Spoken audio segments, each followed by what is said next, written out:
Assalamualaikum warahmatullahi wabarakatuh. Materi kuliah pengantar ekonomi makro pada hari ini adalah membahas tentang perhitungan pendapatan nasional. Kalau misalnya ada yang kurang paham sebelum masuk ke materi ini, silahkan lihat video saya terlebih dahulu tentang pendapatan nasional ya. Nah, sirkulasi pendapatan nasional dua sektor. Kenapa dikatakan dua sektor? Karena membandingkan antara sektor rumah tangga konsumen dan sektor rumah tangga produsen. Berarti hanya dua aja di sini. Nah, dari gambar di sini sudah pula dijelaskan hubungan antara konsumen dan produsen. Yang pertama adalah menjual faktor produksi berupa tanah, modal, tenaga kerja, dan skill. Lalu balasan dari produsen kepada konsumen dengan memberikan balas jasa berupa gaji, upah, sewa, bunga, dan laba. Lalu yang ketiga adalah pengeluaran konsumen untuk pembelian barang dan jasa, itu dari rumah tangga konsumen ke rumah tangga produsen. Lalu apa yang dilakukan produsen? Yaitu produsen adalah menjual barang dan jasa kepada konsumen, seperti itu. Nanti penjelasan di bawahnya silakan dibaca ya. Nah, aliran-aliran pendapatan nasional dua sektor memiliki ciri-ciri diantaranya sebagai berikut. Nah, itu yang ada 4 poin di bawah. Lalu kita masuk ke dalam fungsi konsumsi. Apa yang dimaksud dengan konsumsi adalah keseluruhan penggunaan barang dan jasa yang dilakukan manusia untuk memenuhi kebutuhannya, terutama kebutuhan sehari-hari. Nah, konsumsi dipengaruhi oleh berbagai faktor, yaitu yang pertama tingkat pendapatan rumah tangga, yang kedua kekayaan rumah tangga, yang ketiga tingkat suku bunga, yang keempat bagi hasil, dan yang kelima adalah tingkat harga dan lain-lainnya. Secara sederhana, konsumsi dipengaruhi oleh pendapatan. Nah, coba kalian misalnya pikirkan secara logika saja. Ketika kita ingin membeli suatu barang atau ketika kita ingin mengkonsumsi barang ataupun jasa, maka kita memerlukan uang untuk membayarnya. Nah, uang yang kita punya itulah yang dimaksud dengan pendapatan. Pendapatan kita itu berapa? Nah, kalau misalnya pendapatan kita lebih tinggi dibandingkan konsumsi kita setiap bulannya, maka berarti sisa uang yang tidak kita keluarkan tadi bisa ditabung, seperti itu. Nah, karakteristik kurva konsumsi, ada fungsi konsumsi. Yang pertama adalah, kalau misalnya kalian lihat di gambar di sini, garis yang vertikal itu menggambarkan garis tingkat konsumsi atau dikonotasikan sebagai C. Lalu garis yang horizontal itu garis pendapatan atau YD. Nah, kita baca. Yang pertama, tingkat konsumsi atau C ditunjukkan dengan sumbu tegak pada kurva yang tadi yang saya bilang, sumbu yang tegak ataupun yang vertikal. Lalu yang kedua, pendapatan disposable atau disposable income atau YD ditunjukkan dengan sumbu datar atau sumbu horizontal. YD adalah pendapatan yang siap untuk dibelanjakan. Yang ketiga, kurva konsumsi mempunyai kemiringan atau slope positif. Coba kalian ingat lagi ketika kalian belajar tentang mikro, apa itu kurva slope positif dan slope negatif. Nah, slope positif di sini maknanya apabila pendapatan atau garis yang horizontal ini mengalami kenaikan, maka nilai konsumsi juga akan naik. Jadi kalau positif itu maknanya perbandingan antara dua tadi, antara konsumsi dan pendapatan itu sama-sama naik kalau misalnya positif. Tapi kalau misalnya dia memiliki slope negatif, maka salah satunya akan turun, begitu juga sebaliknya. Nah, kurva konsumsi memotong sumbu C di atas titik 0. Kalau misalnya kalian lihat, ini ada garis A yang berwarna merah. Ini adalah C, konsumsi, sama dengan fungsi atau F dari pendapatan atau Y. Nah, di sini lalu ada juga garis hijau segitiga. Ini adalah slope atau lereng, besarnya adalah delta C dibagi dengan delta Y atau disebut dengan marginal prosperity of consume. Nah, ini tolong diingat ya soal tentang kurvanya. Lalu, karena perekonomian dua sektor belum ada campur tangan pemerintah karena tidak ada pajak nih, karena kan tadi kita masih hubungan antara konsumen dan produsen saja, masih dua sektor. Maka YD sama dengan Y, C sama dengan A plus B kali Y, di mana C yang dimaksud di sini adalah konsumsi rumah tangga dalam bentuk agregat. Lalu ada A yang kita kenal dengan konsumsi ketika pendapatan nol atau otonom. B adalah slop garis ataupun kemiringan. Yang Y adalah pendapatan nasional. Jadi kalau misalnya dijadikan sebuah rumus, fungsi konsumsi sama dengan C sama dengan A plus B kali Y. Nah, ini gambar yang tadi hampir sama dengan gambar yang sebelumnya. Nah, ini bisa kalian lihat ya, ini ada gambarnya, ada slopnya di mana, lalu mana titik konsumsi, mana titik pendapatan. Jadi mana garis konsumsinya atau garis C-nya. Jadi kalau misalnya nanti ketika saya tanyakan, kalian sudah bisa menjawabnya. Ini dua pengertian mengenai konsep kecenderungan mengkonsumsi. Yang pertama, kecenderungan mengkonsumsi marginal atau MPC atau marginal propensity to consume. Perbandingan di antara pertambahan konsumsi atau C yang dilakukan dengan pertambahan pendapatan disposable atau YD. Makanya rumusnya adalah MPC sama dengan delta C dibagi dengan delta YD. Kenapa delta yang dimaksudkan? Itu adalah perbandingan antara konsumsi yang pertama dan yang kedua, dan begitu juga seterusnya. Perubahan, delta itu adalah perubahan konsumsi dibagi dengan perubahan pendapatan disposable atau YD.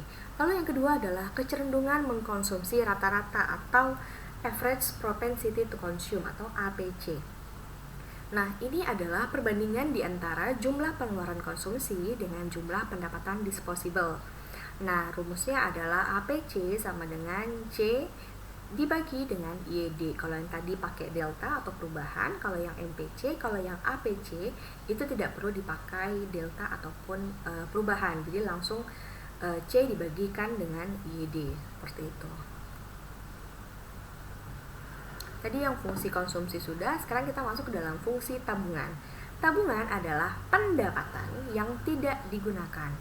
Nah, fungsi tabungan ini memiliki rumus beserta turunan-turunannya, dan pada akhirnya adalah rumusnya S atau saving sama dengan minus A ditambah buka kurung 1 plus B tutup kurung Y. Kalau yang tadi fungsi konsumsi apa?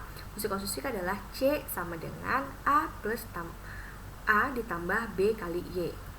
Kita mundur sedikit. Nih, C sama dengan A tambah B kali Y atau BY. Nah, kalau misalnya saving atau fungsi tabungan adalah S sama dengan minus A ditambah 1 tambah B kali Y, di mana C sama dengan konsumsi seluruh rumah tangga atau agregat, yang A adalah konsumsi ketika pendapatan 0, B adalah slot garis atau kemiringan, dan Y adalah pendapatan nasionalnya. Nah, nanti berdasarkan dari fungsi konsumsi, fungsi tabungan, inilah yang dapat kita hitung akhirnya. Karakteristik fungsi kurva tabungan.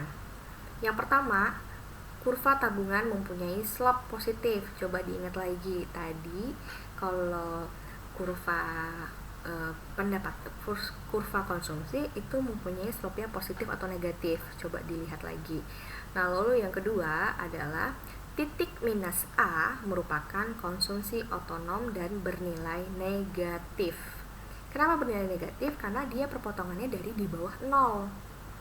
Coba lihat di gambar sini.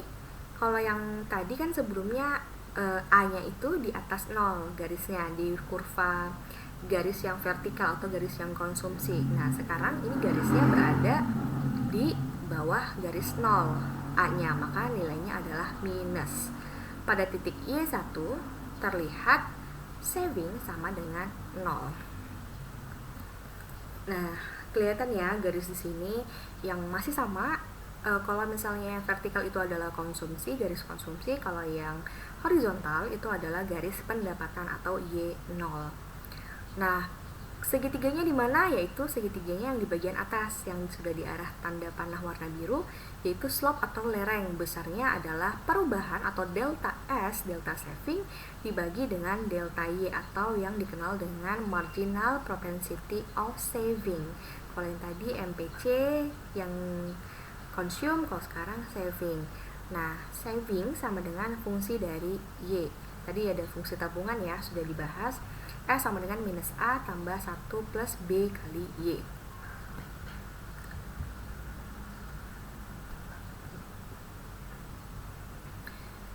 Dua pengertian mengenai konsep kecenderungan menabung atau saving. Yang pertama adalah kecenderungan menabung marginal atau marginal propensity to save. Perbandingan di antara pertambahan tabungan S dengan pertambahan jumlah pendapatan disposable atau YD. Nah, intinya adalah kalau marginal, kita bicara tentang marginal itu pasti adanya perubahan. Makanya selalu rumusnya diawali dengan delta.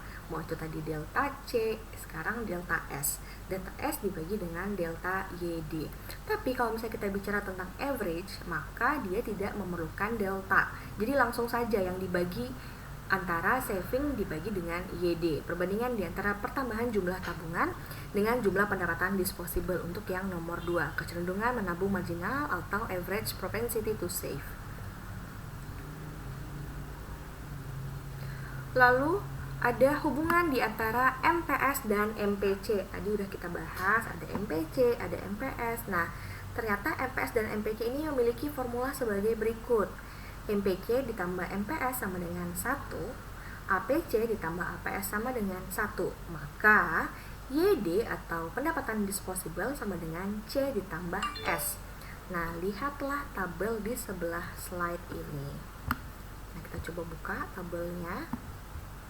Ini adalah rumus turunan ya. Oke, ini hubungan di antara MPS dan MPC. Yang pertama adalah contoh 1, ketika kondisi MPC dan MPS adalah tetap. Coba kita lihat MPC dan MPS adalah tetap 0,75 dan 0,25. Lalu kalau misalnya kita lihat contoh yang kedua, kondisi MPC dan MPS yang berubah. Nih yang MPC ada 0,5, 0,75, 0,875, kalau yang MPS 0,5, 0,25 dan 0,125. Nah, ini ada beberapa kondisi, ada yang tetap dan ada yang berubah.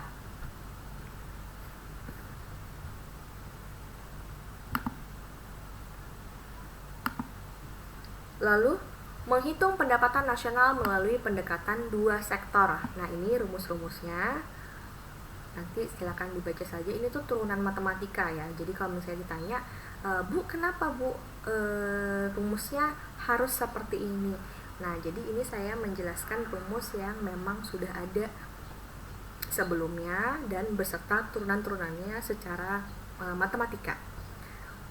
Nah, contoh soal.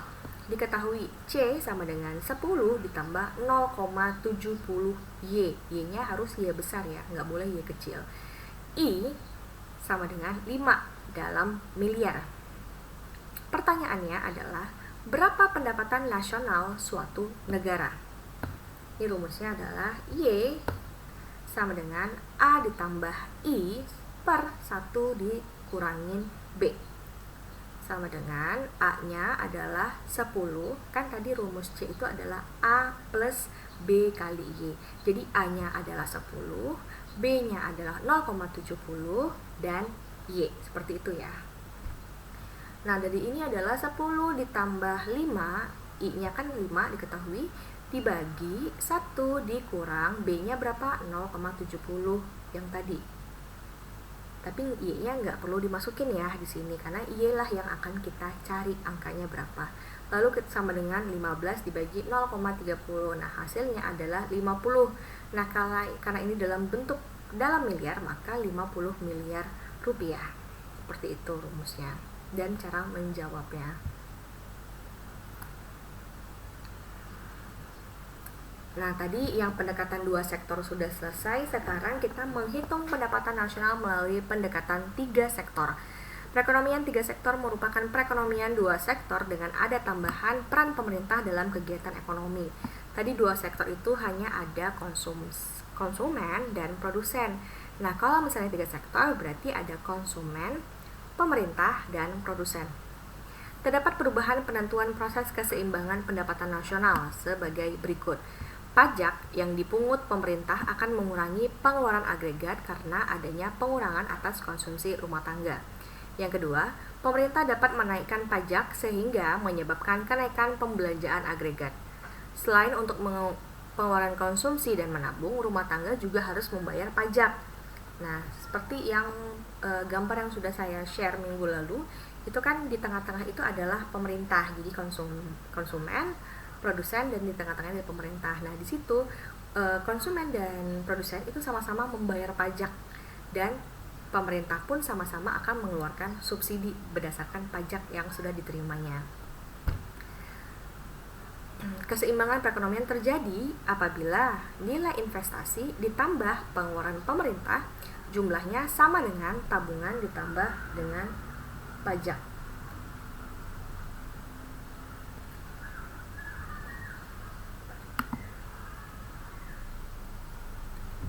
Nah, ini ada diagram melingkar perekonomian tiga sektor. Perekonomian tiga sektor disebut juga dengan perekonomian tertutup karena belum adanya transaksi proses impor dan ekspor. Ini masih hampir sama dengan yang gambar-gambar yang sebelumnya. Silakan kalian baca saja dan silakan dicari penjelasannya. Tapi saya rasa ini hampir sama dengan yang minggu lalu sudah saya share kepada kalian.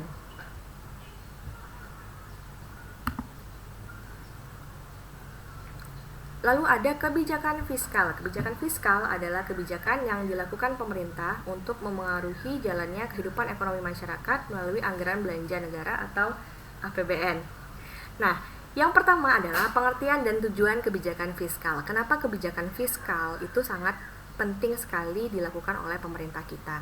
Kebijakan yang dilakukan oleh pemerintah untuk memperoleh dana dan membelanjakan untuk terlaksananya pembangunan nasional. Ini juga berkaitan juga dengan penerimaan atau pengeluaran negara kita.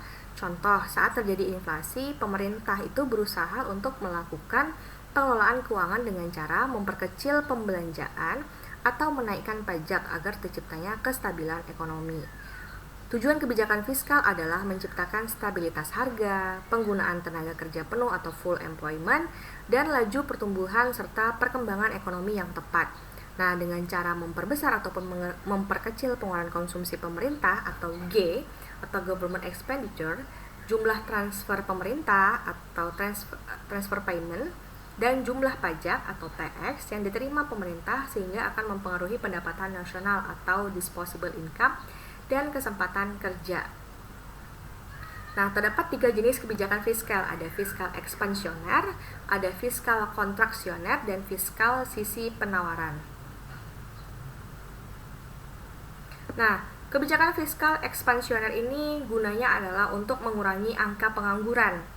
Nah, dengan cara meningkatkan belanja dan atau menurunkan pajak.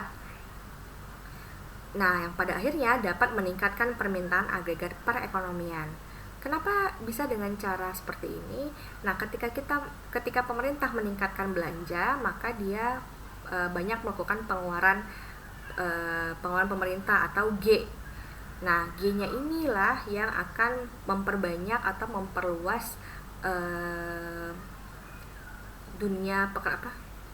memperluas pekerjaan.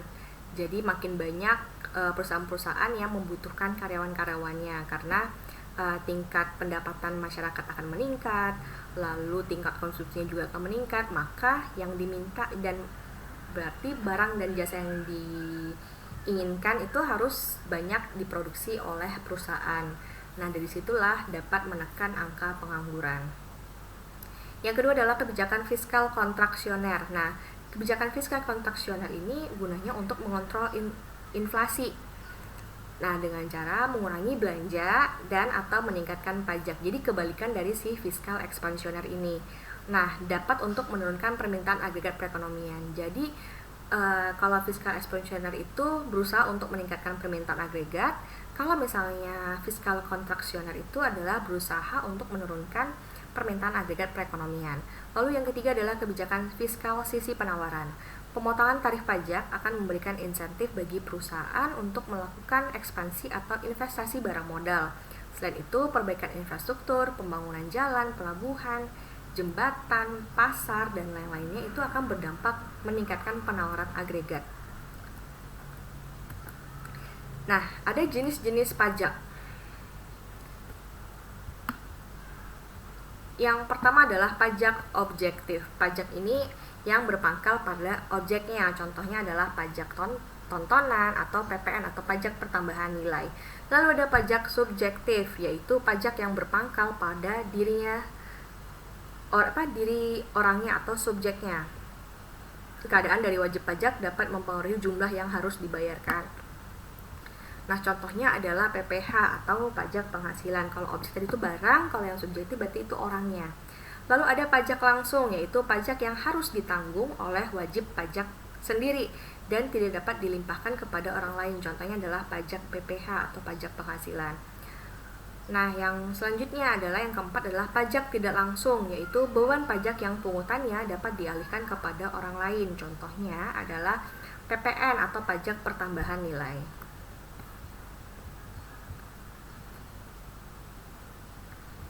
Nah, tarif pajak berdasarkan sifatnya, tarif pajak dikelompokkan menjadi 4 kelompok, yaitu ada pajak regresif, yaitu persentase yang menurun untuk setiap dasar pengenaan pajak. Lalu ada pajak proporsional, yaitu persentase yang tetap untuk setiap dasar pengenaan pajak. Ada pajak progresif atau persentase yang meningkat untuk setiap dasar pengenaan pajak. Dan yang terakhir adalah pajak konstan, yaitu persentase yang tetap untuk setiap dasar pengenaan pajak atau berdasarkan pajak yang dibayarkan jumlahnya adalah tetap. Nah, coba dari keempat tarif pajak ini kira-kira coba kalian cari contohnya. Apa itu contoh dari pajak regresif, contoh dari pajak proporsional, contoh dari pajak progresif, dan pajak konstan. Itu apa contoh-contohnya. Jadi kalian juga bisa searching lagi nih tentang ini. Tapi kalau misalnya bisa saya contohkan satu saja, pajak progresif itu contohnya adalah yang dilakukan oleh pemerintah DKI Jakarta. Jadi ketika suatu keluarga yang masih dalam satu kakak memiliki lebih dari satu kendaraan. Kadang-kadang kan orang Jakarta itu ingin menghindari yang namanya sistem ganjil genap. Jadi daripada mereka itu repot bahwa kendaraan harus pada hari-hari yang ganjil saja atau hari-hari yang genap saja, mereka biasanya memiliki 2 mobil atau 2 kendaraan. Nah, ketika mereka memiliki kendaraan lebih dari 1, maka pajak yang mereka harus bayarkan itu lebih mahal dibandingkan orang yang hanya memiliki 1 mobil saja atau 1 kendaraan saja. Seperti itu contoh yang pajak progresif. Nah, sisa-sisa pajak yang lainnya ini silakan kalian cari apa contoh-contohnya. Dampak pajak terhadap konsumsi dan tabungan. Setiap pemungutan pajak akan menimbulkan perubahan terhadap pendapatan disposable atau YD. Pajak sebanyak T besar akan menyebabkan pendapatan disposable turun sebanyak T, maka perubahan YD sama dengan T. Penurunan pendapatan disposable akan mengurangi konsumsi dan tabungan rumah tangga atau RT. Jumlah konsumsi dan tabungan yang berkurang sama dengan pengurangan pendapatan disposable, maka rumusnya adalah perubahan YD sama dengan minus T sama dengan perubahan C atau delta C ditambah dengan delta S. Perubahan pendapatan disposable, pengurangan konsumsi ditentukan oleh MPC atau Marginal Propensity of Consume dan Marginal Propensity of Save. Perhitungan dapat dilakukan dengan menggunakan persamaan, ini rumusnya, dan sama dengan T sama dengan delta YD sama dengan MPC kali T tambah MPS kali T. Itu rumusnya. Contoh soal. Diketahui C sama dengan 100 ditambah 0,75 Y. Ingat lagi rumusnya, C sama dengan A ditambah B kali Y. I atau investasi sama dengan 50. Pemerintah mengenakan pajak tetap sebanyak 10. Sehingga kenaikan pajak akan mempengaruhi konsumsi masyarakat. Nah, ini C sama dengan 100 tambah 0,75 YD, di mana YD sama dengan Y dikurangin TX ditambah TR. Sehingga C sama dengan 100 ditambah 0,75 buka kurung Y dikurangin 10. C sama dengan 100 ditambah 0,75 Y dikalikan ke dalam 0,75 Y dikurang 7,5. Ini dikalikan ke dalam ya, yang di sini. Sama dengan C sama dengan 92,5 ditambah 0,75 Y.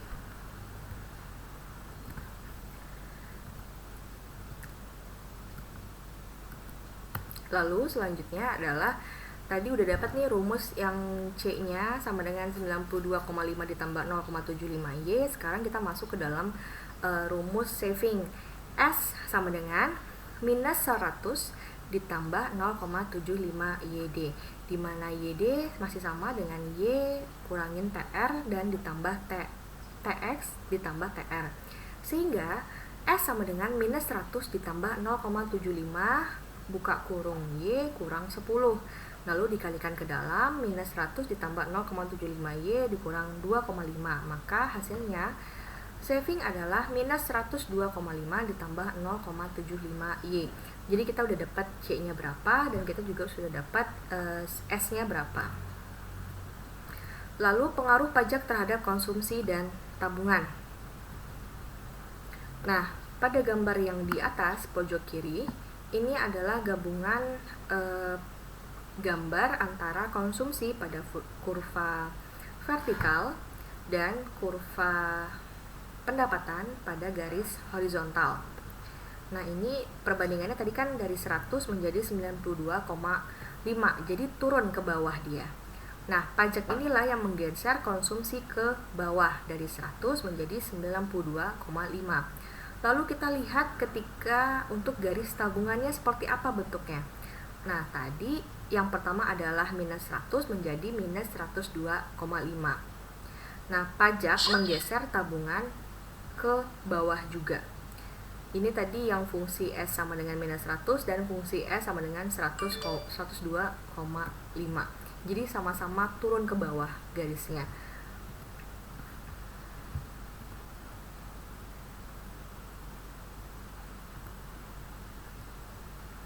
Pengeluaran pemerintah atau government expenditure. Pajak yang sudah terkumpul dipakai untuk kegiatan-kegiatan pemerintah untuk pembangunan negara. Berikut beberapa penentu pengeluaran pemerintah, yaitu yang pertama, proyeksi jumlah pajak yang diterima. Pemerintah harus membuat proyeksi penerimaan pajak setiap tahunnya. Semakin banyak jumlah pajak yang dikumpulkan, maka semakin banyak pula belanja pemerintah yang dapat dilakukan. Yang kedua adalah tujuan pembangunan ekonomi yang ingin dicapai. Kegiatan untuk pembangunan ekonomi dan menyelesaikan permasalahan negara memerlukan dana yang cukup besar atau banyak, dan pengeluaran inilah sering sekali melebihi dari pajak yang diterima oleh pemerintah kita. Lalu ada pertimbangan politik dan keamanan. Kekacauan politik yang terjadi di Indonesia maupun di luar negeri dan kerusuhan akan meningkatkan pengeluaran pemerintah sehingga menjadi penentu dalam menyusun anggaran belanja pemerintah dari APBN sampailah kepada APBD.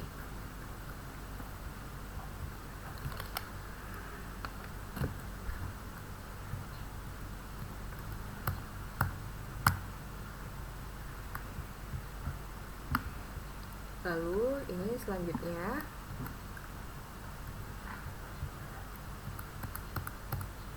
kurva fungsi konsumsi dan tabungan.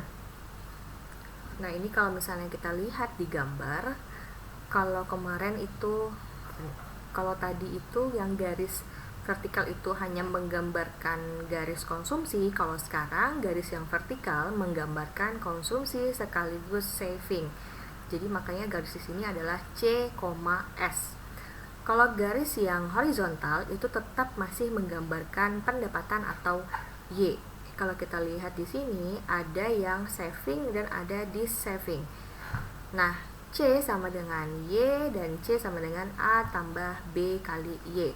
Lalu garis yang di bawah ini adalah garis tabungan atau S sama dengan minus A, karena ini A ini selalu berada di posisinya di bawah titik 0 ya. Jadi makanya kenapa dia minus A ditambah 1 ditambah B kali dengan Y. Ini gambarnya. yang menjelaskan tentang kurva konsumsi dan kurva tabungan. Contoh, jika fungsi konsumsi ditunjukkan oleh persamaan C sama dengan 15 ditambah 0,75 YD, pendapatan disposable sebesar 30 miliar. Nah, yang ditanyakan adalah berapa konsumsi agregat bila pendapatan disposable sama dengan 30 miliar. B, berapa besar keseimbangan pendapatan nasional, dan yang C adalah gambarkanlah fungsi konsumsi dan tabungan secara bersama-sama. Penyelesaiannya adalah yang A, jika YD sama dengan 30 miliar, maka C sama dengan 15 ditambah 0,75, Y-nya kan udah diketahuin, sebesar 30 miliar, maka dikalikan saja dengan 0,75. Hasilnya adalah 37,5 miliar.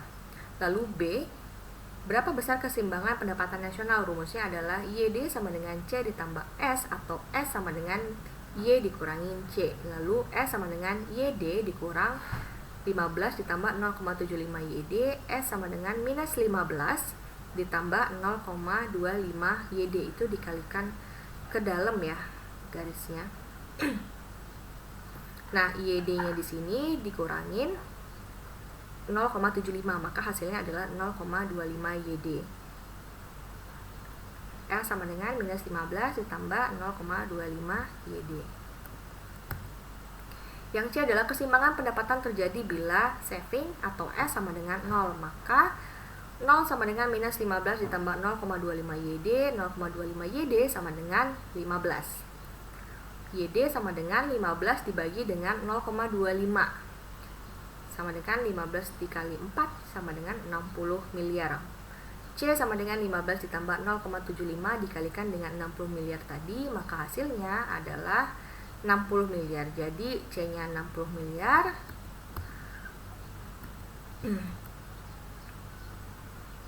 Nah, jadi ketika digambarkan fungsi konsumsi dan fungsi tabungannya, di sini berarti YD-nya 60 miliar, C-nya juga 60 miliar. Nah, sini titik E-nya 60,60, itu makna yang dari 60 miliar tadi.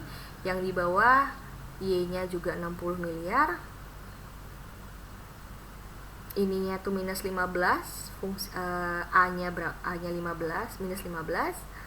Lalu di sini ada garis Y sama dengan C, lalu ada garis C sama dengan 15 tambah 0,75 YD. Jadi kalau misalnya ini digambarkan seperti inilah perpotongan yang dapat dijelaskan dari perhitungan kita tadi. Lalu contoh soal selanjutnya. Diketahui fungsi konsumsi suatu negara adalah C sama dengan 250 ditambah 0,50 Y. Maka carilah fungsi tabungan, hitunglah pendapatan nasional keseimbangan atau YD, tingkat konsumsi pada saat tabungan sama dengan 0, dan berapa tingkat tabungannya. Ini juga ada beberapa contoh soal beserta penyelesaiannya. Ini ketika digambarkan tadi. Nah, contoh soal di sini, dua contoh soal di sini, silakan kalian kerjakan. Contoh soal pada slide halaman 26 dan pada halaman 27 ini silakan kalian kerjakan. Nanti akan dikumpulkan di Google Classroom seperti biasa ya. Nah, kalau misalnya ada yang kurang jelas, langsung ditanyakan saja di Google Classroom, nanti akan langsung saya jawab. Itu saja video hari ini, saya tutup. Wabillahi taufiq wal hidayah. Wassalamualaikum warahmatullahi wabarakatuh.